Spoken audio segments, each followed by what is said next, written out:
Sa bayan ng San Lazaro, kilala si Efren Cardo de la Peña, isang sabungherong hindi napapagod sa pag-asa. Araw-araw siyang nasa sabungan, dala ang mga manok na ipinamamana pa sa kanya ng kanyang yumaong ama. Noon, maayos ang kanilang buhay.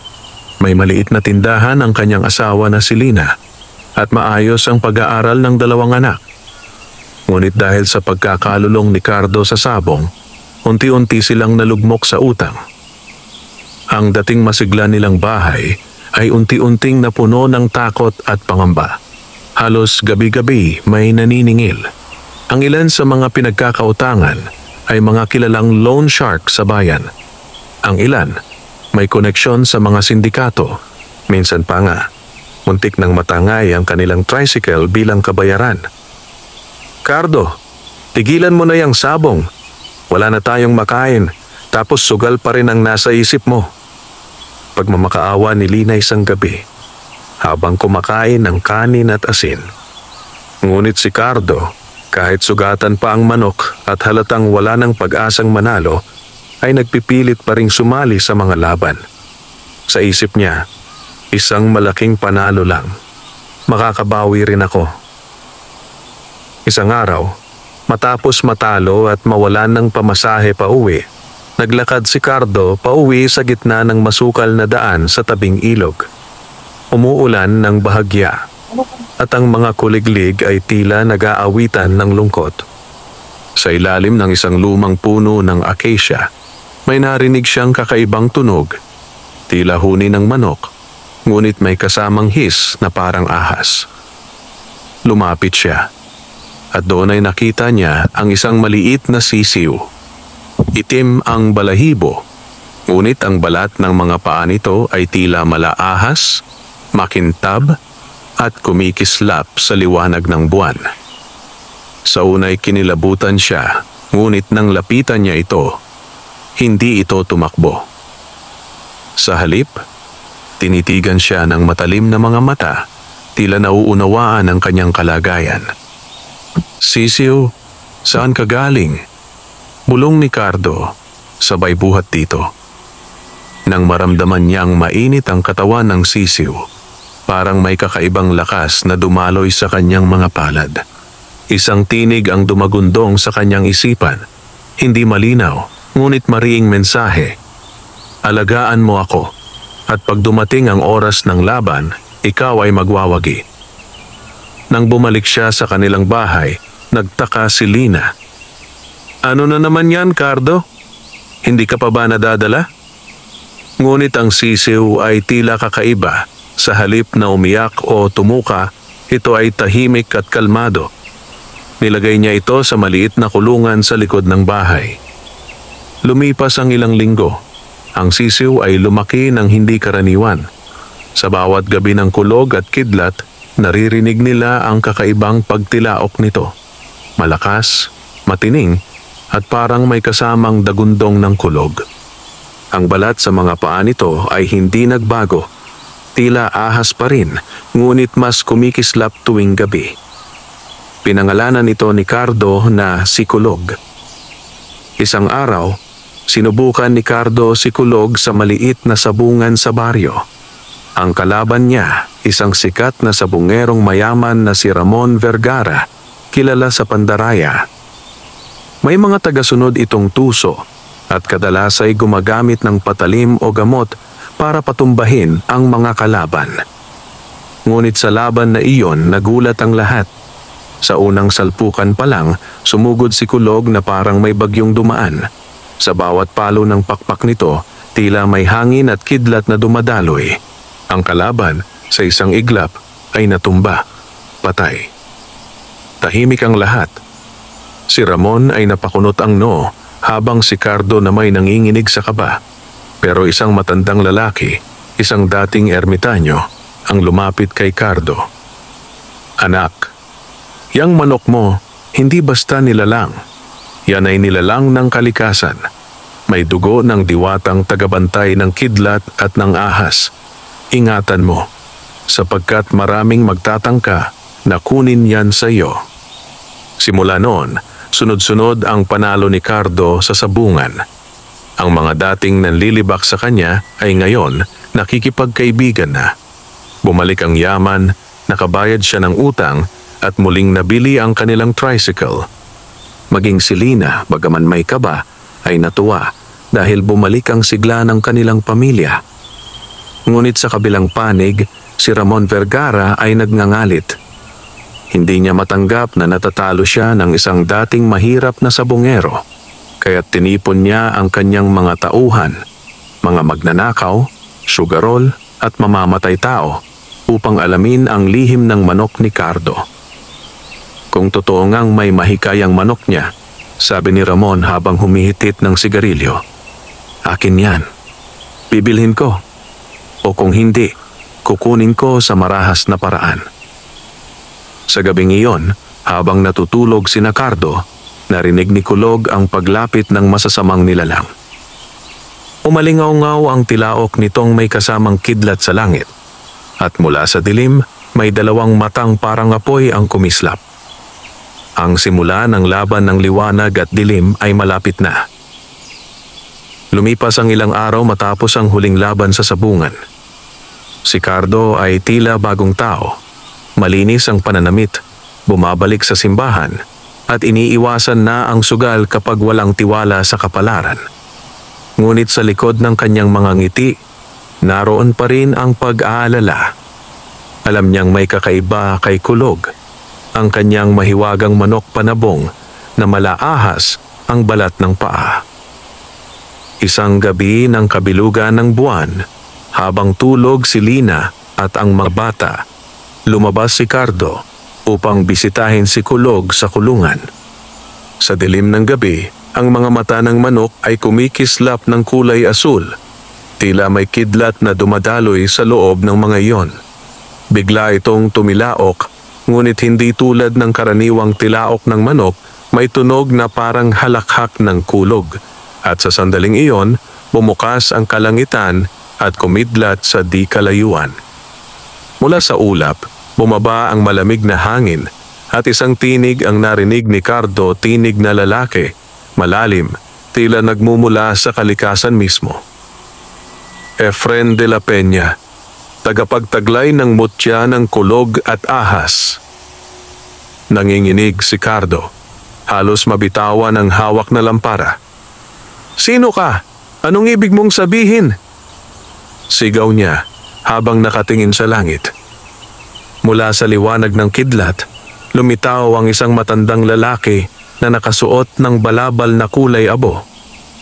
Ang mga mata nito'y tila may apoy at ang buhok ay tila dumadaloy na kuryente.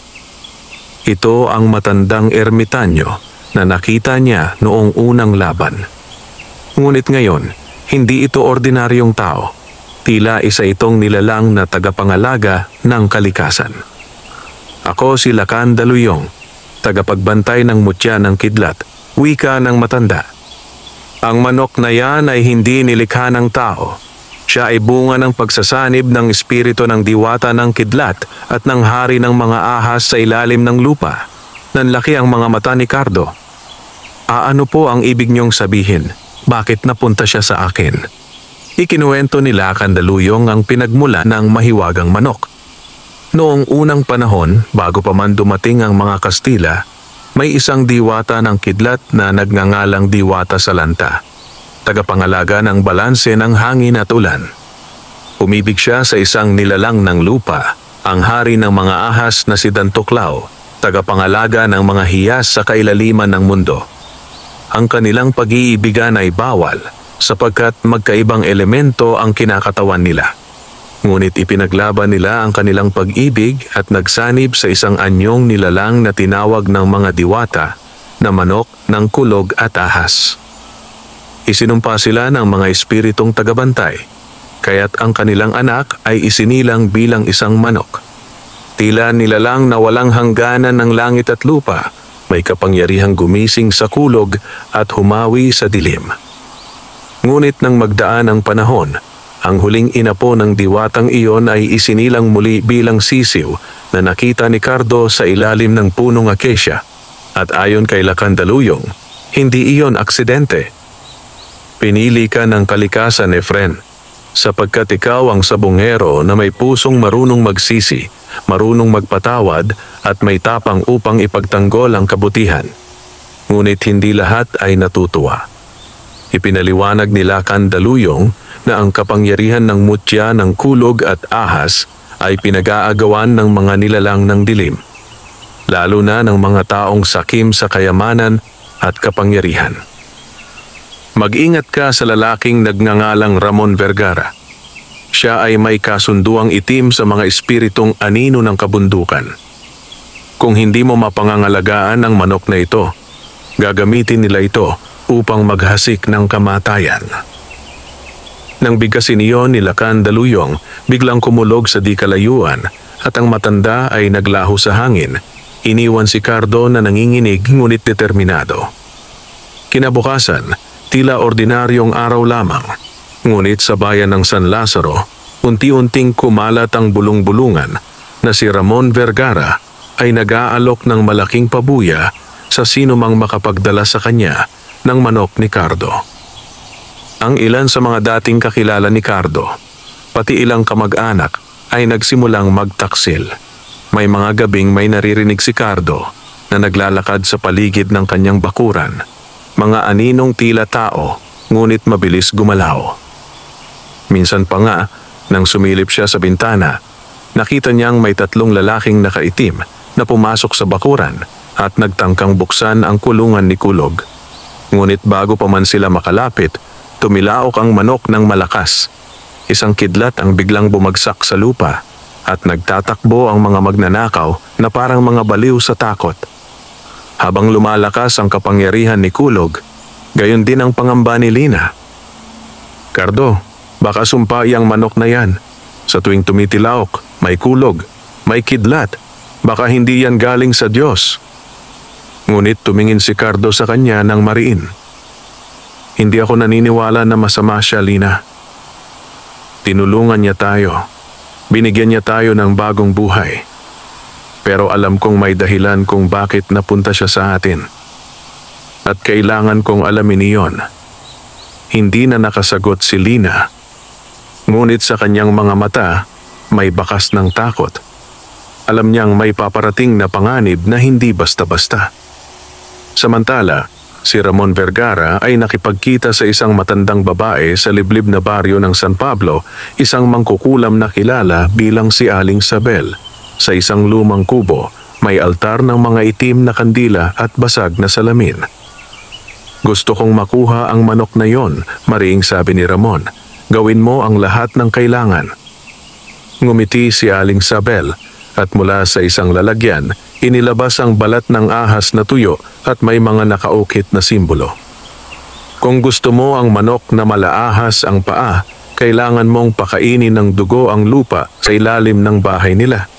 Kapag nalunod sa dugo ang paligid, lalabas ang mga aninong gutom sa kaluluwa. Doon mo sila mapapasunod. Muling kumidlat sa labas, at ang mga mata ni Ramon ay kumislap sa kasakiman. Kinagabihan, habang natutulog si Cardo at ang pamilya, tahimik na gumalaw ang hangin. Ang mga anino mula sa kagubatan ay nagsimulang gumapang papunta sa kanilang bahay. Mga nilalang na walang mukha, ngunit may mga mata na pulang-pula. Ngunit bago pa man sila makalapit sa kulungan ni Kulog, muling tumilaok ang mahiwagang manok. Mas malakas, mas marahas, at mas maliwanag kaysa dati. Sa isang iglap, bumagsak ang kidlat sa gitna ng bakuran at ang mga nilalang ng dilim ay nagliyab at naglaho sa alon ng liwanag. Ngunit sa loob ng bahay, si Lina ay napasigaw. Nakita niyang sa sahig ng kanilang sala ay may nakaukit na marka ng ahas at kidlat, tanda ng paparating na mas malaking laban. Madaling araw pa lamang nang magising si Cardo sa kakaibang lamig ng hangin. Ang paligid ay tila balot ng ulap at ang alingaw-ngaw ng kuliglig ay napalitan ng mga ungol na mahina, tila mga tinig na nagmumula sa ilalim ng lupa. Tumayo siya, kinuha ang lampara at tinungo ang labas ng bahay. Sa kanyang bawat hakbang, ramdam niya ang panginginig ng lupa hindi lindol, kundi tila mga yapak ng maraming nilalang na nakatago sa dilim. Nang silipin niya ang kulungan ni Kulog, nagulat siya. Nakatingin ang manok sa kanya, hindi tulad ng karaniwang hayop, kundi parang isang sundalo na handang lumaban. Ang mga mata nito ay kumikislap ng bughaw at sa paligid ng mga paa nito may gumagapang na manipis na kidlat na parang buhay. Kulog, bulong ni Cardo. Nararamdaman rin ba sila? Tumilaok ang manok, malakas at kasabay niyon dumagundong ang langit. Mula sa likod ng mga puno, lumitaw ang mga aninong walang muka, mahahaba ang braso, payat na parang mga bangkay, at sa bawat galaw nila ay tila humihigop ng liwanag sa paligid. Ang kanilang mga katawan ay gawa sa usok at apoy, at ang kanilang mga mata ay pulang-pula, parang baga ng impyerno. Iyon na nga ang sinabi ng ermitanyo, bulong ni Cardo habang kumakabog ang dibdib. Ang mga aninong gutom sa kaluluwa. Hindi pa man nakakalapit ang mga nilalang, muling tumilaok si Kulog. Sa bawat tuka nito, tila may kidlat na pumupunit sa hangin, at ang mga aninong sumusugod ay naglalaho sa apoy. Ngunit sa tuwing may isang naglalaho, may dalawa pang sumusulpot mula sa lupa. Isa sa kanila ay tumalon papunta sa bubong ng bahay, at mula roon, dumaloy pababa ang usok na itim. Pinapasok ang mga bitak ng dingding. Sa loob ng bahay, si Lina at ang mga bata ay nagsisigawan. Tumakbo si Cardo papasok, sinubukang sarhan ang mga bintana, ngunit ang usok ay lumulusot pa rin at nagiging mga kamay na tila gustong dakmain ang mga bata. Lina, dalhin mo ang mga bata sa silong. Sigaw ni Cardo, sabay agaw ng itak sa tabi ng pintuan. Lumabas siya at hinarap ang mga anino. Sa kanyang mga mata, nakikita niyang bawat hakbang niya ay tinutulungan ng kidlat tuwing iwinawas-iwas niya ang itak. Tila may ilaw na kumikislap kasabay nito, na parang pinapangalagaan siya ng isang puwersang higit pa sa tao. Isa sa mga anino ang sumugod, ngunit nang tamaan ni Cardo, nagliyab ito at sumabog sa alon ng liwanag. Ngunit sa bawat pagbagsak ng isa, napapansin niyang humihina si Kulog. Ang manok ay tila sinusubok ng pagod, ngunit patuloy pa rin sa pagtatawaok. Ang langit ay nagiging abuhin, at ang hangin ay nagdadala ng amoy ng nasusunog na bakal. Sa gitna ng kaguluhan, napansin ni Cardo ang marka ng ahas at kidlat sa sahig ng kanilang sala, ang parehong nakita ni Lina noong gabing nauna. Sa gitna nito, may maliit na batong kulay dilaw na tila kumikislap. Dala ng kutob, dinampot niya ito. Sa sandaling iyon, isang liwanag ang kumalat sa kanyang katawan at isang boses ang muling umalingaw-ngaw sa kanyang isipan. Efren de la Peña, taglay mo ang mutya ng pangil ng kidlat. Sa bawat tibok ng puso mo, magigising ang lakas ng kalikasan. Gamitin mo ito upang protektahan ang mabubuti at wasakin ang dilim. Nang hawakan niya ang bato, bumigat ang kanyang mga palad at mula rito ay lumitaw ang mga linyang parang kidlat na gumapang sa kanyang mga braso. Sa unang pagkakataon, naramdaman niyang ang kanyang katawan ay puno ng enerhiya. Parang buhay na kidlat na handang kumawala. Sumugod muli ang mga anino, ngunit sa pagkakataong ito, sa bawat hampas ni Cardo, may tunog ng kulog. Ang bawat isa sa mga nilalang ay nasusunog at nagiging abo sa hangin. Habang nagaganap ang labanan, sa di kalayuan, nakamasid si Ramon Vergara kasama ang dalawa niyang tauhan. Nakita nila kung paano ang mga anino na ipinadala ni Aling Sabel ay isa-isang naglalaho sa kidlat ni Cardo at sa tilaok ni Kulog. Hindi maaari, bulong ni Ramon, galit na galit. Imposible. Wala pang tao ang lumaban sa mga alagad ng dilim at nakaligtas. Ngunit ngumisi si Aling Sabel na nasa tabi niya. Hindi pa tapos ang laban, Ramon. Ang mutya ay gising pa lamang. Ngunit kapag nalaman niya ang tunay na halaga ng kanyang hawak, maaari siyang maging mas makapangyarihan kaysa sa atin. Kailangan mong maunang kunin ang mutya, kahit pa mga hulugan iyon ng dugo. Kung gayon, tugon ni Ramon, simulan na natin ang plano. Kung hindi natin kayang talunin ang manok, pasusukuin natin ang tao. Matapos ang halos 1 oras ng labanan, unti-unting lumisan ang mga anino. Ang bakuran ay puno ng abo at ang paligid ay amoy na sunog na hangin. Si Kulog ay napaupo, pagod na pagod ngunit buhay. Si Cardo ay nakaluhod, pawisan at nanginginig. Hawak pa rin ang batong mutya na kumikislap ng mahina. Lumabas si Lina at niyakap siya ng mahigpit, umiiyak. Cardo, ano bang nangyayari sa atin? Lahat ng to simula nang dumating yang manok. Parang impyerno na ang buhay natin. Ngunit tiningnan siya ni Cardo at sa unang pagkakataon, matatag ang kanyang tinig. Hindi impyerno, Lina. Ito ang kapalit ng kapangyarihang ipinagkaloob sa atin. Pero mananalo tayo. Hindi ko hahayaang may masamang mangyari sa iyo at sa mga bata. Sa sandaling iyon, isang malakas na hangin ang dumaan at sa langit ay muling kumidlat. Ngunit sa halip na takutin siya, naramdaman ni Cardo na ang kalikasan mismo ay kumikilos kasama niya. Ang mutya sa kanyang kamay ay muling nagningning at sa gitna ng kidlat, isang aninong lalaki ang lumitaw sa ulap.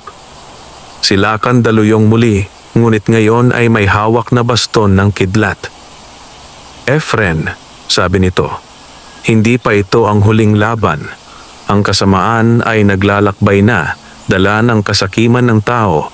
Ngunit tandaan mo, sa bawat kidlat na tatama sa lupa, may kapalit itong buhay. Piliin mong mabuti kung kailan mo ito gagamitin. At sa pagbalik ng liwanag, naglaho ang matanda. Si Cardo ay naiwan, nakatingala sa ulap, hawak ang mutya, habang sa tabi niya ay nakatayo si Kulog, tila isang bantay ng langit. Sa kabilang panig ng bayan, nag-aalab ang mga mata ni Ramon Vergara habang hinahaplos ang isang lumang libro na may takip na balat ng ahas. Kung mutya ng kidlat ang hawak niya, anya, ako naman ang magiging tagapagtaglay ng pangil ng dilim. At sa ilalim ng kanyang mesa, isang itlog ng manok na kulay itim ang unti-unting nagbitak. At mula roon, lumabas ang isang sisiw na may mga matang pula at balat na parang usok. Madaling araw, sa isang liblib na bahagi ng San Pablo, sa lumang bahay ni Ramon Vergara, umalingaw-ngaw ang kakaibang sigaw ng isang sisiw. Hindi karaniwang tiktirik, kundi tila halakhak ng demonyo. Ang dilim sa paligid ay tila lumalalim habang ang hangin ay nagdadala ng amoy ng asupre. Sa mesa ng sabunghero, nakalatag ang isang itim na itlog na nabitak kagabi. At mula rito, lumabas ang itim na sisiw na may mga matang pula at balat na parang usok na may alon ng mga aninong gumagalaw. Ang sisiw ay hindi ordinaryo. Ito ay tila gawa sa dilim mismo. Sa bawat paghinga nito, kumakalat ang usok na nagiging mga anyo ng ahas at ibon na naglalaho sa kisame. Si Ramon, na nakatingin dito, ay nakangisi habang hawak ang aklat ng karunungang itim na binigay ni Aling Sabel, ang mangkukulam. Ito na ba yon, Aling Sabel? Ang kabaligtaran ng manok ni Cardo? Tanong niya, puno ng pananabik. Ngumiti ang mangkukulam habang pinapahid ang dugo ng manok sa sahig at ginuguhit ang mga simbolong makaluma. Oo, Ramon. Iyan ang itim na sisiw ng dilim, inapo ng mga demonyong ibon sa ilalim ng lupa. Kung si Cardo ay may mutya ng pangil ng kidlat, ikaw naman ay magiging tagapangalaga ng pangil ng dilim. Habang sinasabi iyon, nagbago ang itsura ng sisiw. Sa loob lamang ng ilang sandali, lumaki ito. Ang mga pakpak ay naging matatalas, parang bakal. Ang mga kuko ay tila may usok na umuusok, at ang tuka nito ay itim na parang bato. Tumilawak ito ng malakas, ngunit hindi tunog manok. kundi parang alulong ng isang halimaw. Sa isang iglap, pumutok ang bintana at ang ilaw sa paligid ay namatay. Sa tuktok ng bahay, tumayo ang itim na manok ng dilim na pinangalanan ni Ramon na si Sumpa. Mula sa sandaling iyon, nagsimula ang kakaibang mga pangyayari sa bayan ng San Lazaro. Ang mga tanim ng palay ay unti-unting natutuyo kahit pa umuulan. Ang mga alagang hayop ay nagkakasakit at sa gabi may naririnig ang mga tao na tila pagtatawan ng isang ibon na may halong ungol ng ahas. Ang mga bata ay nagkakasakit at sa mga bubong ng bahay ay may bakas ng mga itim na kuko. Si Aling Sabel ay patuloy sa kanyang mga orasyon. Sa ilalim ng kanyang bahay may balon ng dugo kung saan pinapaligo si Sumpa bago ang bawat gabi. Sa bawat lumulubog na araw, lumalakas ito. At sa tuwing kumikidlat sa malayo, naririnig ni Cardo at ni Kulog ang tilaok nito. Ang hangin ay nagdadala ng babala. May bagong nilalang ng dilim na isinilang. Sa bahay ni Cardo, napansin niyang kakaiba ang kilos ni Kulog. Hindi ito tumitilaok sa umaga tulad ng dati at madalas ay nakatingin ito sa silangan sa direksyon ng San Pablo. Kapag kumukulog, hindi ito sumasabay. Sa halip, tumitigil ito, tila nagmamasid sa kalaban. Isang gabi, habang nag-aayos ng kulungan, nilapitan ni Cardo ang manok. "Kulog, nararamdaman mo ba siya? Ang nilalang ng dilim?" Tumilaok ito ng mahina, parang pag-amin. Sa sandaling iyon, kumidlat sa di kalayuan at sa isang iglap, nakita ni Cardo sa kanyang isipan ang imahe ng itim na manok na may matang pula at pakpak na usok. Ang tinig ni Lakandaluyong ay muling nagpakita sa kanyang isipan. Ang balanse ng kalikasan ay muling nagigising. Sa bawat nilalang ng liwanag may kapalit na dilim. Ang pangil ng kidlat ay hindi lamang agimat. Ito ay sumpa rin kung magagamit sa kasamaan. Nagising si Lina at lumapit sa kanya.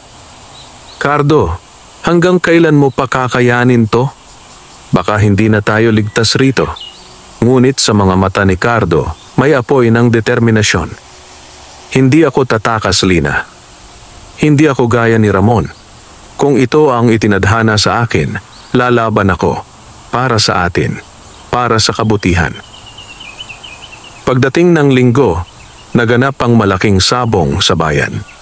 Halos buong San Lazaro at mga karatig baryo ay dumalo sapagkat kumalat na ang balitang si Cardo at ang kanyang mahiwagang manok ay muling lalaban. Ngunit walang nakakaalam na sa kabilang panig ng sabungan, si Ramon Vergara ay may dala ring bagong manok, ang itim na manok na tinatawag na Sumpa. Pagdating ni Cardo sa sabungan, naramdaman agad niya ang bigat ng hangin. Ang mga tao'y tila tahimik at ang mga manok ng ibang sabungero ay nagwawala, ayaw lumaban.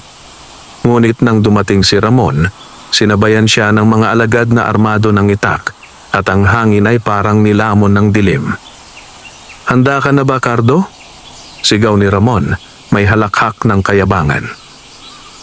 Ngayon, makikita natin kung sino talaga ang pinili ng kapalaran, ang liwanag o ang dilim. Tumikhim si Cardo. "Hindi kapalaran ang nagdidikta ng kabutihan, Ramon. Puso." At sabay silang naglakad papunta sa gitna ng sabungan. Pagpasok ng dalawang manok sa gitna, biglang kumidlat sa langit at isang malakas na hangin ang umikot sa paligid. Ang mga tao ay napaatras.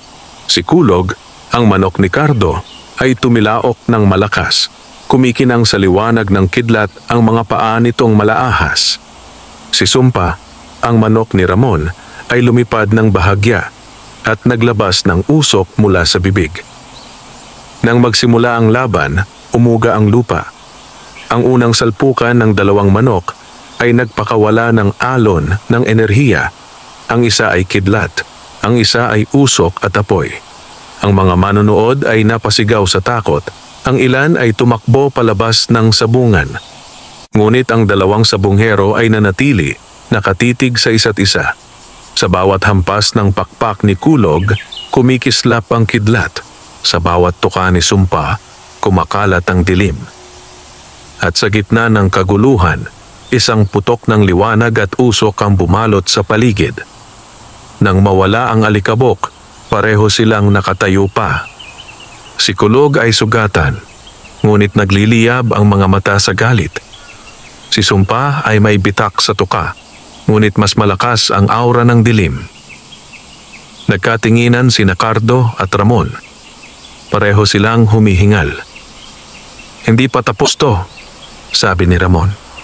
"Ang dilim ay hindi mo matatalo, Cardo. Dahil bahagi ka rin nito."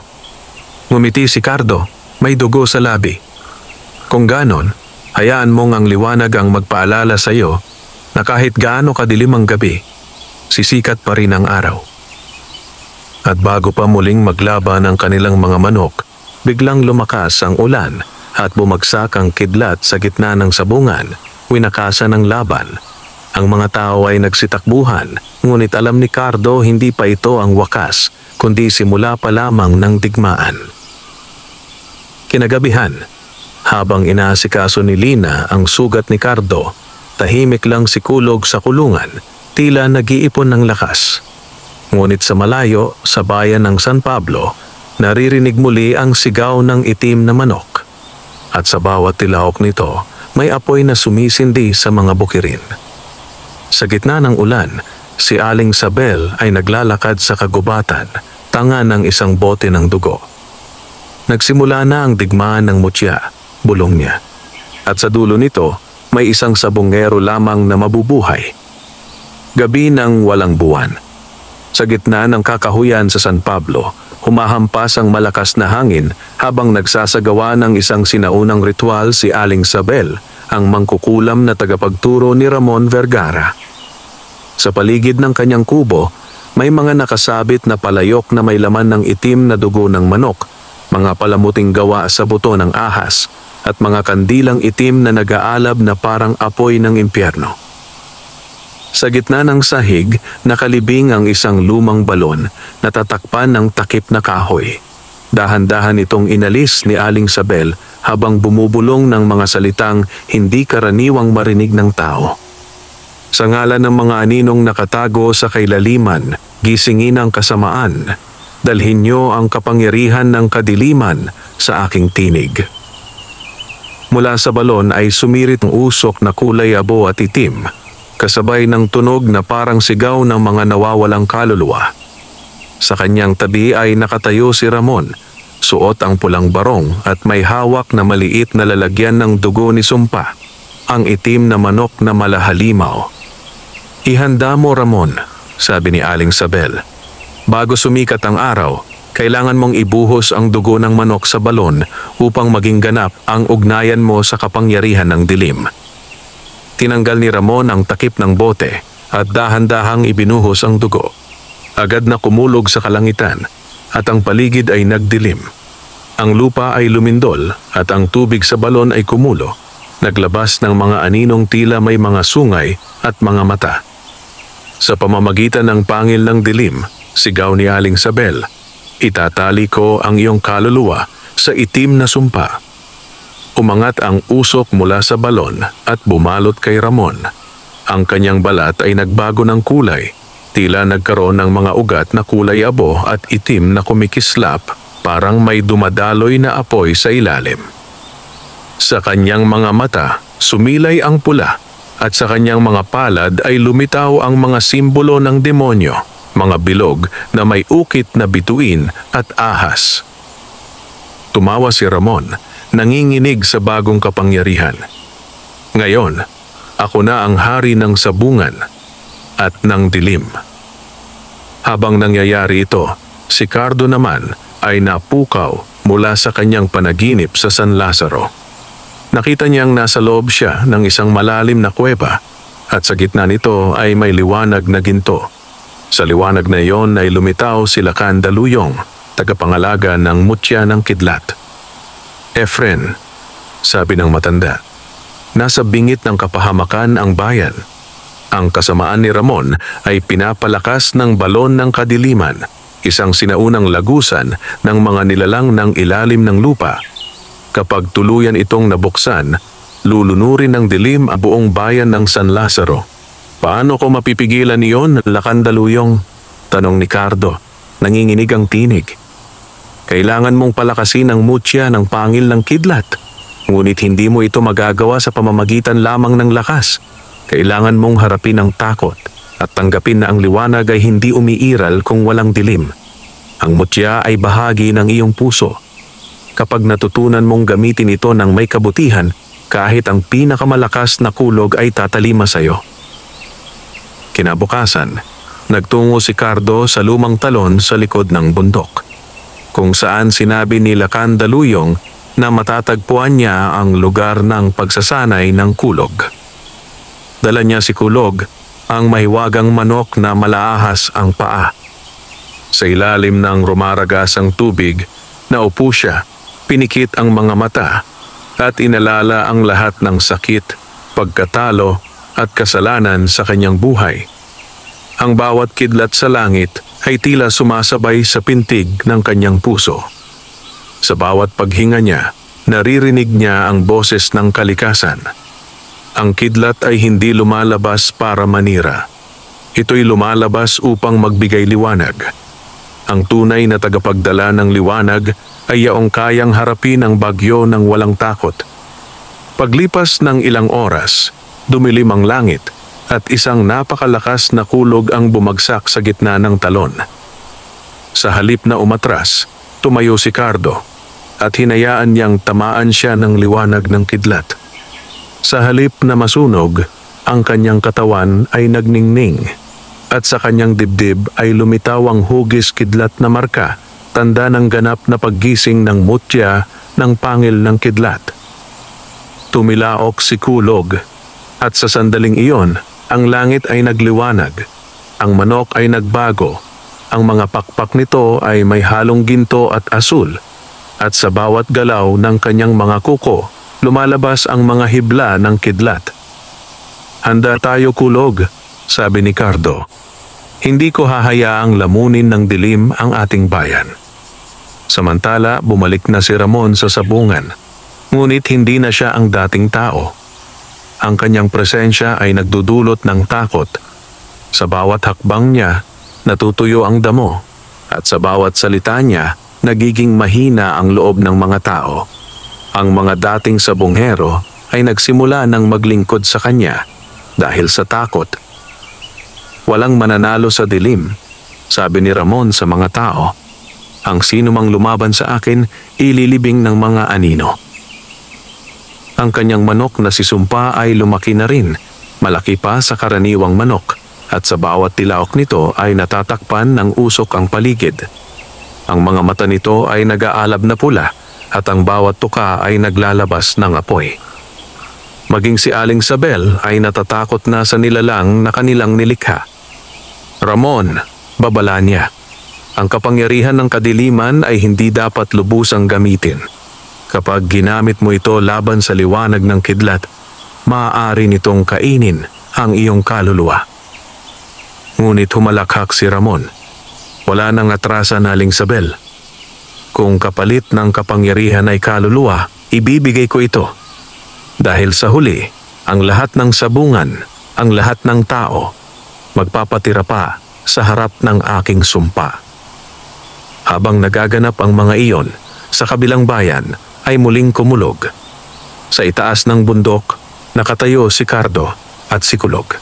Sa kanyang mga kamay, kumikislap ang mutya ng pangil ng kidlat, at sa kanyang mga mata ay apoy ng determinasyon. Ramon, pinili mo ang dilim. Ako naman, pipiliin ang liwanag, kahit ikapahamak ko pa. Sa sandaling iyon, bumuhos ang ulan, hudyat ng panibagong digmaan.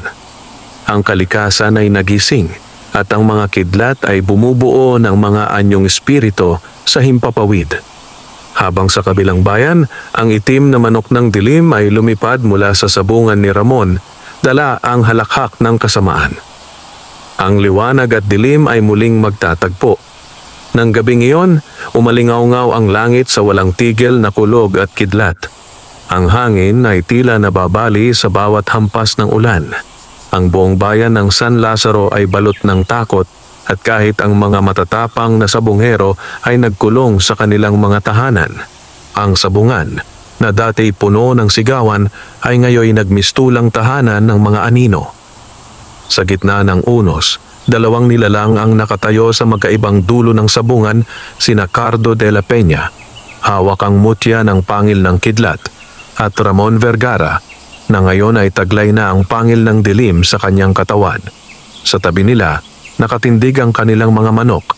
Si Kulog, ang manok na malaahas ang balat ng paa at nagliliyab ng bughaw na liwanag, at si Sumpa, ang itim na manok na parang nilalang mula sa impyerno, may pakpak na usok at matang naglalagablab.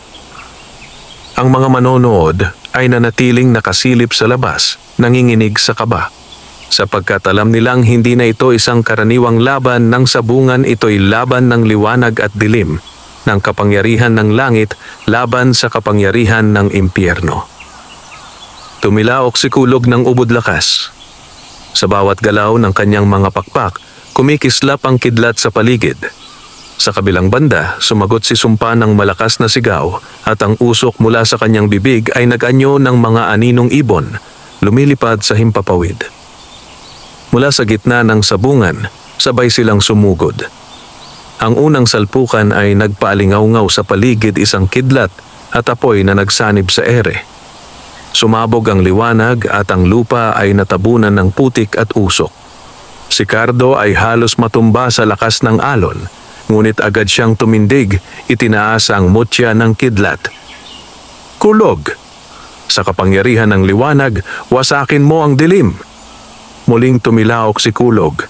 Sa sandaling iyon, ang kalangitan ay kumislap ng bughaw na apoy at ang mga pakpak ng manok ay nagliyab ng kidlat. Isang malakas na hampas ang tumama kay Sumpa, ngunit hindi ito tinamaan ng buo. Isang ulap ng usok ang bumalot sa kanya at nilamon ang kidlat. Ha! Sigaw ni Ramon. Ang dilim ay hindi mo masusunog, Cardo.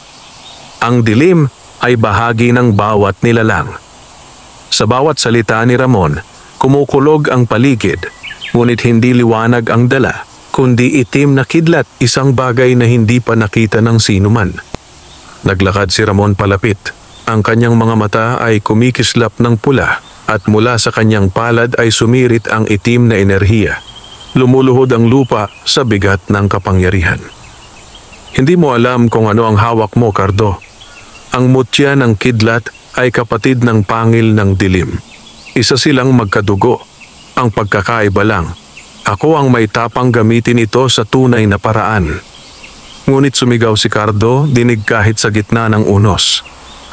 Ang tunay na tapang ay yung kayang gamitin ang lakas para sa kabutihan, hindi para sa kasakiman.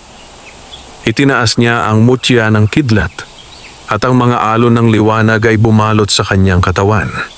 Ang mga ugat sa kanyang mga braso ay kumislap at sa kanyang likod ay tila may anyo ng espiritu ng isang higanteng ahas at agila tanda ng pagsasanib ng dalawang kalikasan. Ang kalikasan mismo ay kumikilos, ang mga puno sa paligid ay yumuko at ang ulan ay tila sumasayaw sa himpapawid. Biglang lumipad si Sumpa, dala ng usok at apoy. Kasabay nito, si Kulog ay nagpakawala ng alon ng kidlat at tumalon sa ere. Ang dalawa ay nagsalpukan sa gitna ng langit, sa pagitan ng mga kulog at kidlat. Ang bawat tagpo ay parang kidlat na bumabagsak sa lupa.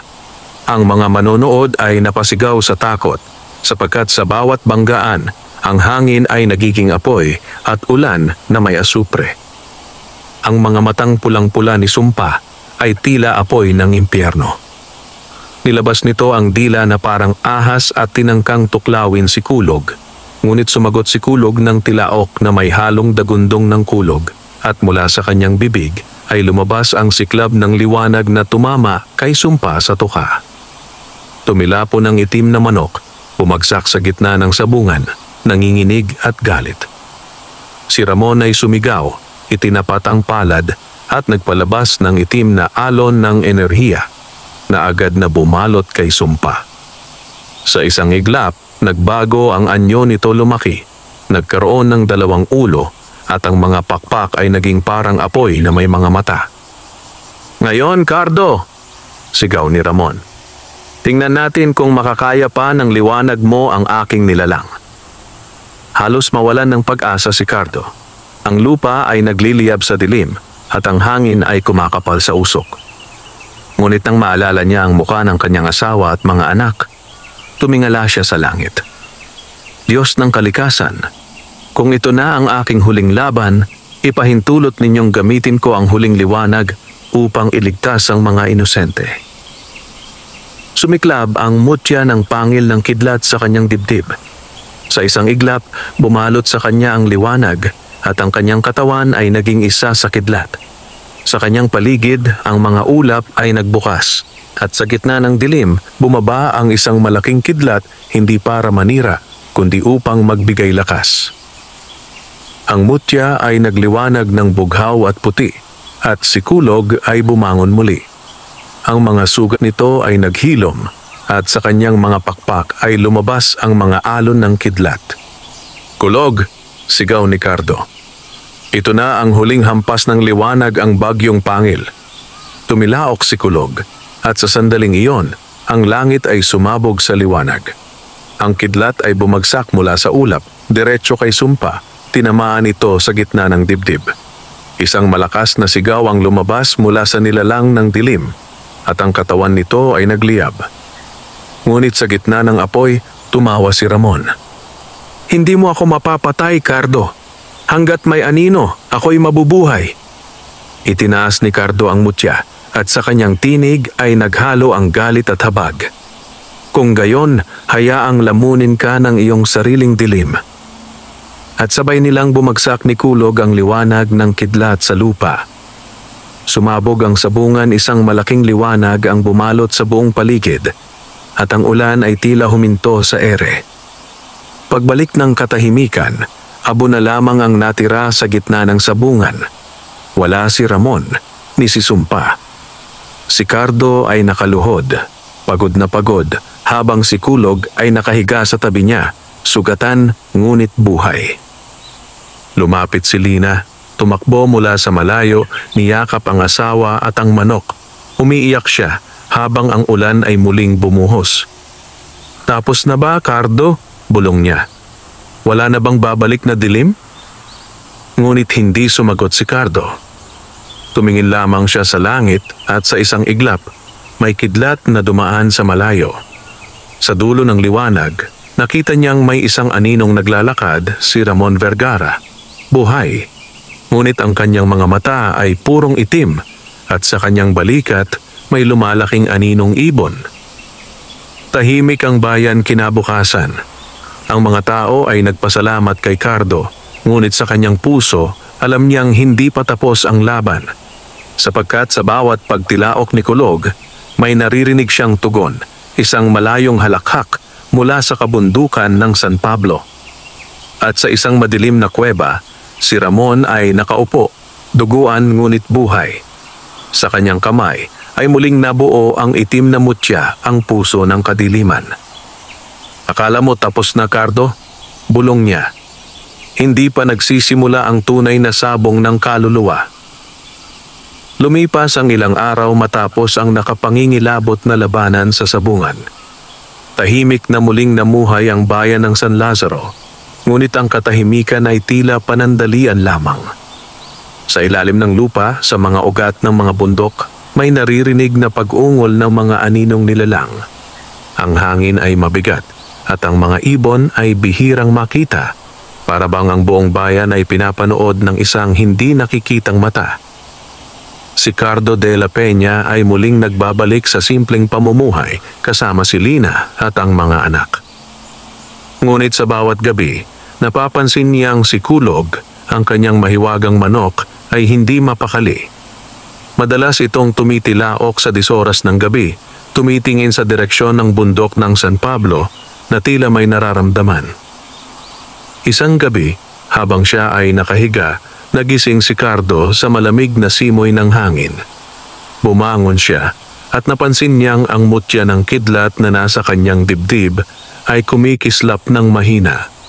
Paglabas niya, nakita niya si Kulog na nakatayo sa bubungan, nakatingin sa langit. Sa di kalayuan, sa itim na kalangitan, may isang ulap na kumikilos laban sa hangin. Sa gitna nito, kumislap ang kulay pulang kidlat. Hindi yon karaniwang bagyo, bulong ni Cardo. At sa sandaling iyon, narinig niyang muli ang tinig ni Lacan Daluyong, ang tagapangalaga ng mutya ng kidlat. Efren, muling nagising ang puso ng kadiliman. Ang itim na mutya na taglay ngayon ni Ramon ay hindi lamang kapangyarihan. Ito'y buhay na nilalang. Kapag lubos itong nagising, lulunurin nito sa dilim hindi lamang ang San Lazaro, kundi ang buong kapatagan. Sa kabilang bayan, sa loob ng isang kuweba na puno ng usok at abo, nakaluhod si Ramon Vergara, duguan ngunit buhay. Sa kanyang harapan, nasa isang bato ang itim na mutya, umiilaw sa pula. Sa bawat pintig nito, ang paligid ay nanginginig, at mula rito ay unti-unting lumalabas ang mga ugat ng dilim, gumagapang sa katawan ni Ramon. Ngumisi siya habang itinutulak ang mutya sa kanyang dibdib. Sa sandaling iyon, sumigaw siya ng ubod lakas. Ang kanyang balat ay nagbago, naging abo at bakal. Ang kanyang mga mata ay naging itim na apoy. Mula sa kanyang likod, tumubo ang mga aninong pakpak. Ako na ngayon, ang hari ng dilim, sigaw niya. Mula sa kanyang mga kamay, lumabas ang mga alon ng itim na enerhiya at sa isang utos lamang, ang mga nilalang ng kadiliman ay nagsimulang gumapang palabas ng lupa. Mga aninong walang muka, mga ahas na gawa sa usok at mga ibon na ang mga mata ay nagliliyab. Lahat sila'y tumungo sa direksyon ng San Lazaro. Sa kabilang banda, sa bahay ni Cardo, habang siya ay natutulog, nagkaroon siya ng kakaibang panaginip. Nakita niya ang isang liwanag sa kalagitnaan ng bagyo, isang babae, nakasuot ng gintong balabal na parang gawa sa kidlat.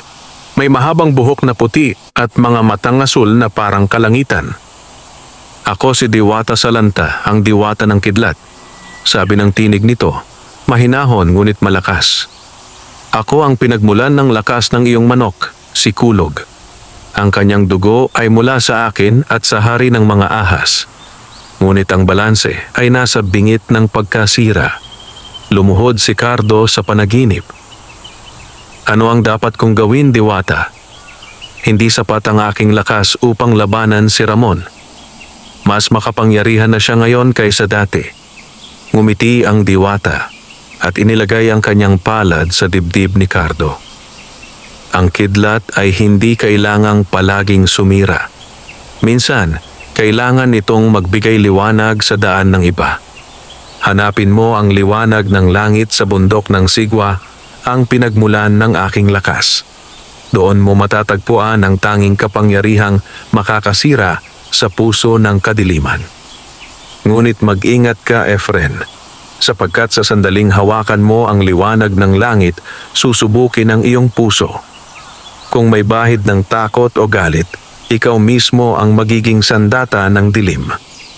Pagkatapos niyang marinig iyon, naglaho ang Diwata at sa kanyang paggising, bumagsak sa sahig ang maliit na piraso ng kidlat, isang ginintuang bato na nagmula mismo sa kanyang panaginip. Kinabukasan, nagpaalam si Cardo kay Lina. Mahal ko, kailangan kong umalis. Hindi ito basta laban ng tao. Ito'y laban ng liwanag at dilim. Kung hindi ko haharapin si Ramon ngayon, wala nang matitirang liwanag sa ating bayan. Tumango si Lina, umiiyak ngunit matapang. Babalik ka, Cardo. Hindi ka nag-iisa. Nasa iyo ang dasal ng buong San Lazaro. Kasama si Kulog, umalis siya patungong bundok ng Sigwa, isang bundok na laging tinatamaan ng kidlat ngunit walang nasusunog. Sa bawat hakbang, naririnig niya ang pagputok ng kulog at ang lupa ay puno ng mga bato na kumikislap sa dilim. Sa tuktok ng bundok tumigil siya. Sa gitna ng ulap, nakita niya ang isang dambuhalang bato na hugis puso kumikislap ng bughaw at ginto. Sa paligid nito, umiikot ang mga espiritu ng mga diwata ng hangin at ulan. Lumapit si Cardo, dinala si Kulog sa gitna at itinaas ang mutya ng kidlat. Liwanag ng langit, bigyan mo kami ng lakas upang tapusin ang kasamaan. Bumagsak ang isang malaking kidlat mula sa langit, tumama sa mutya at sa isang iglap, bumalot sa kanya ang bughaw na apoy. Ang kanyang mga mata ay kumislap at ang kanyang katawan ay naging isa sa liwanag. Si Kulog naman ay naganyong higanting manok, may gintong pakpak at mga matang kumikislap na parang bituin. Muling nagpakita sila Kandaluyong sa gitna ng hangin.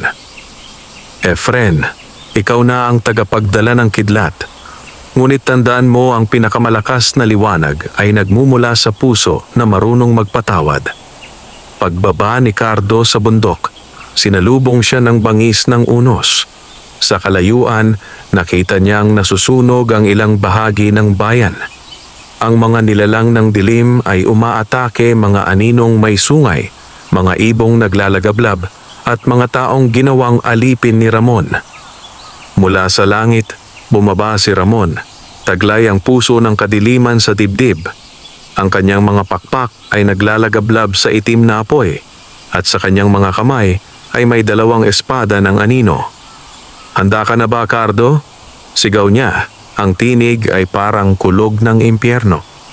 Ngayong gabi, ang liwanag ay mamamatay. Tumayo si Cardo sa gitna ng ulan. Ang mutya ng kidlat ay kumikislap sa kanyang dibdib. Hindi mo mapapatay ang liwanag, Ramon. Hanggat may pusong marunong magmahal, hindi kailanman mananalo ang dilim. Sa gitna ng malakas na ulan, muling nagsalpukan ang kanilang mga manok kulog, ang gintong manok ng liwanag at sumpa, ang itim na halimaw ng dilim. Sa bawat banggaan, kumikidlat ang langit at naguguni-guni ng mga tao ang sigawan ng mga diwata. Ang lupa ay lumindol at ang sabungan sa gitna ng bayan ay tuluyang gumuho. Sa ere, nagkaharap sina Cardo at Ramon, dalawang sabongero, dalawang kaluluwa, ngunit iisang pinagmulan ng lakas. Sa pagitan nila ay kumikislap ang liwanag at dumadaloy ang dilim. Ang langit ng San Lazaro ay nagngangalit. Ang mga ulap ay parang naglalaban. Ang mga kidlat ay nagsasayawan sa dilim. At ang hangin ay pumapalo sa bawat bubong na parang nagdadala ng hatol ng kalikasan. Ang mga tao ay nagsipagtago sa kanilang mga bahay, habang sa gitna ng unos, dalawang nilalang ang nagtatagpo. Hindi na lamang sabongero, kundi mga tagapagdala ng kapangyarihan ng liwanag at dilim.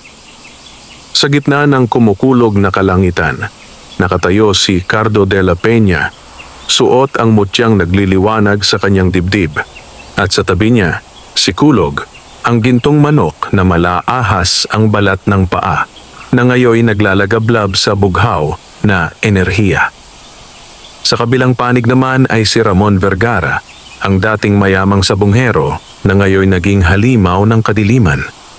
Sa kanyang dibdib ay ang puso ng kadiliman, pulang-pula at tumitibok na parang buhay na laman. Sa kanyang tabi, si Sumpa, ang itim na manok na may dalawang ulo at pakpak na apoy, humihinga ng usok at kamatayan. "Ngayon, Cardo!" sigaw ni Ramon sa gitna ng kulog. "Ito ang huling laban natin. Ang mananalo ay maghahari hindi lang sa sabungan, kundi sa buong bayan." Ngumiti si Cardo, kahit puno ng sugat. "Hindi ako nakikipaglaban para maghari. Nakikipaglaban ako para mabuhay ang kabutihan." At sa isang iglap, tumilaok si Kulog ng malakas, isang tilaok na nagpagalaw sa mga ulap. Mula sa kanyang katawan ay bumuga ang bughaw na kidlat, na nag-anyo ng malaking ahas at agila sa himpapawid. Sumagot si Sumpa, at ang apoy sa kanyang katawan ay sumiklab. Lumalabas ang mga aninong ibon na sumugod sa mga nilalang ng liwanag. Ang himpapawid ay nagmistulang impyerno at langit na naglalaban. Ang bawat salpukan ng kidlat at apoy ay nagdudulot ng lindol. Ang mga puno ay nabubuwal, ang mga bato ay nagbabasag, at ang ilog ng San Lazaro ay kumulo sa init ng enerhiya. Sa gitna ng dilim, tumalon si Ramon, tinutukan si Cardo ng kanyang kamay. Mula sa kanyang palad ay lumabas ang mga alon ng itim na kidlat. Tumama ito sa lupa at ang mga aninong nilalang ay sumulpot at sumugod kay Cardo. Ngunit bago pa siya lapitan, itinaas ni Cardo ang mutya ng kidlat at isang pader ng liwanag ang sumabog, pinupunit ang dilim. Hindi mo ako matatakot, Ramon. Ang liwanag ay hindi kailanman yumuyuko sa anino. Sumugod si Cardo at sa bawat hakbang niya ay may dumadaloy na kuryente sa lupa. Nagbanggaan ang kanilang mga palad. Ang isa'y bughaw na kidlat, ang isa'y itim na enerhiya. Ang hangin ay pumutok at ang dalawa ay sabay na tumilapon, bumagsak sa magkabilang dulo ng sabungan. Si Ramon ay ngumisi kahit duguan. Hindi mo pa rin naiintindihan, Cardo. Ang kadiliman ay hindi kaaway ng liwanag. Isa itong bahagi ng puso ng tao. Kahit ikaw, may dilim sa loob mo. Ngunit tumayo si Cardo at sa gitna ng ulan, sumagot siya. Tama ka, Ramon. Lahat tayo may dilim. Pero ako'y pipili pa ring maging liwanag. Kahit masakit, kahit mahirap. Sa sandaling iyon, biglang naglaho sila Kandaluyong at lumitaw sa ulap kasabay ng tinig ng diwata ng kidlat. Efren, ang iyong mutya at ang puso ni Ramon ay iisa ang pinagmulan. Isa silang kambal na nilikha upang panatilihin ang balanse ng kalikasan. Kung magpapatuloy kayong maglaban, mawawasak ang mundo. Ngunit pareho silang nagngalit. Ang puso ng kadiliman ay lumakas at ang mutya ng kidlat ay kumislap ng higit pa sa dati. Sa halip na humina, lalo silang naglaban. Ang mga espiritu ng dilim at liwanag ay nagsanib sa langit, bumubuo ng higanting bagyo. Ang mga tao sa bayan ay nagsigawan, nakikita nila ang dalawang sinag, isa itim, isa bughaw, na nagsasagupaan sa kalangitan. Ang lupa ay nagkaroon ng bitak at ang ilog ay nagbagsakan ng kidlat. Cardo! Sigaw ni Lina mula sa malayo habang niyayakap ang mga bata. Wakasan mo na! Gamitin mo ang kabutihan sa puso mo! Narinig iyon ni Cardo at sa huling sandali, imbes na ipukol ang kidlat kay Ramon, ibinaba niya ang kanyang kamay. Ang mga mata niya ay napuno ng luha. Hindi kita papatayin, Ramon. Hindi ko hahayaang lamunin mo ang sarili mo. Kung kailangan kong maging tagasalo ng dilim mo, gagawin ko. Biglang kumidlat sa langit. Tumigil si Ramon, gulat sa narinig. Ngunit bago pa siya makagalaw, si Cardo ay humakbang palapit. Inabot ang mutya ng kidlat at idinikit sa puso ng kadiliman sa dibdib ni Ramon. Sumabog ang liwanag. Ang paligid ay nilamon ng putisinag at ang lahat ay tumahimik. Ang dalawang agimat, ang mutya at ang puso, ay nagsanib. Ang katawan ni Cardo ay nilamon ng liwanag at si Ramon ay napasigaw, nahulog sa lupa, nanginginig. Pagbukas ng mga mata ni Ramon, wala na si Cardo. Tanging ang mutya ng kidlat ang naiwan sa kanyang kamay, ngunit wala na itong liwanag. Ang langit ay unti-unting luminis. Ang ulan ay huminto. Ang mga tao ay lumabas sa kanilang mga tahanan, umiiyak at nagdarasal. Ang bayan ng San Lazaro ay naligtas. Ngunit wala na si Cardo. Lumipas ang 3 araw. Tahimik ang buong bayan. Ang mga tao ay nagtipon sa sabungan upang mag-alay ng kandila at dasal para kay Cardo. Ang sabungerong minsan ay tinawag nilang sugalero, ngunit sa huli, naging tagapagsagip ng liwanag. Si Lina at ang kanyang mga anak ay nakatayo sa harapan ng kulungan ni Kulog, na ngayon ay payapang natutulog. Sa ibabaw ng manok ay kumikislap ang mumunting bughaw na liwanag, parang alaala ni Cardo. "Pahinga ka na, mahal ko," bulong ni Lina. "Ang kabutihan mong iniwan hindi kailanman mawawala." Samantala, sa kabilang bundok, nakaupo si Ramon, tahimik at mapayapa. Hawak ang mutyang hindi na umiilaw. Sa kanyang mga mata ay luha at pagsisisi. "Cardo, patawarin mo ako. Ang dilim na ginamit ko laban sa iyo, siya ring nagpalaya sa akin." Sa tabi niya, may isang aninong lalaki. Tila yari sa liwanag ng kulog, nakatingin sa kanya. Si Cardo, ngunit ngayon ay isang espiritu ng liwanag. Ang liwanag at dilim ay kailangan pareho para mabuo ang araw at gabi, Ramon. Ang mahalaga, marunong kang pumili kung kailan ka tatayo sa liwanag. At sa huling iglap, naglaho ang anino ni Cardo sa hangin, kasabay ng huling kidlat na bumaba sa langit. Isang paalam at pangako na magbabantay siya sa bayan ng San Lazaro magpakailanman. Mula noon, tuwing may bagyo sa San Lazaro, sinasabing nakikita ng mga tao ang dalawang anyo ng manok na naglalaban sa langit. Isang gintong kumikislap sa liwanag at isang itim na nagiging abo sa ulan. Ngunit sa dulo ng laban, laging nananalo ang bughaw na kidlat. At tuwing kumikidlat, may naririnig na tilaok ng manok na may kasamang boses ng sabongerong may pusong ginto. Ang liwanag ay hindi kailanman mamamatay, basta't may pusong handang magsakripisyo. Wakas.